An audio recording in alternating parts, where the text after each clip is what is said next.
Ilang opisyal ng Department of Health nag-ikot sa mga ospital sa Maynila bukod sa mga kaso ng mga nabiktima ng paputok o nasangkot sa road accident sa pagsalubong sa bagong taon. Mahigpit ding tinututukan ang mga kaso ng communicable at non-communicable diseases. May balitang pambansa si Bien Manalo ng PTV.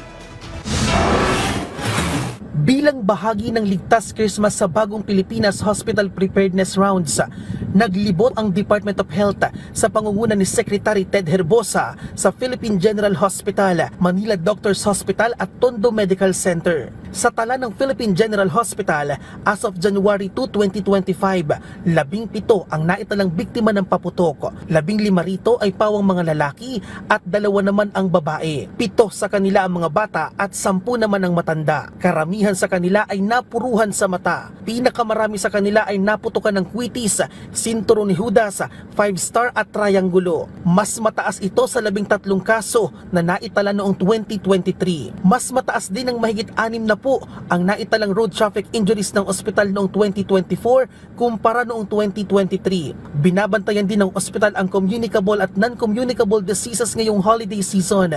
Tumaas ng 20 ang naitalang bronchial asthma cases ng ospital noong 2024 kumpara noong 2023. Gayon din ang pagtaas ng acute coronary syndrome.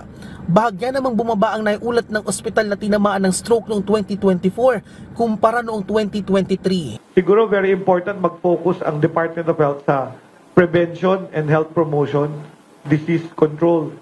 Isa ang naitalang firework-related injury sa Manila Doctors Hospital. Bumaba naman ng mahigit 20 ang naitalang road traffic injuries ng ospital noong nakaraang taon kumpara noong 2023. Gayon din ang naitalang kaso ng communicable at non-communicable diseases.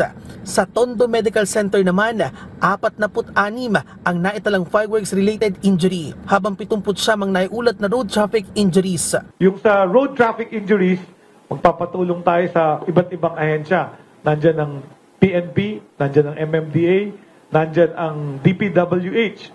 Yung mga kuminsan lighting lang ng kalye, kuminsan nangyayari to sa gabi. Ayon naman sa Bureau of Fire Protection, mas mababa ang naiulat na fire incidents related to firecrackers ngayong taon kumpara noong nakaraang taon.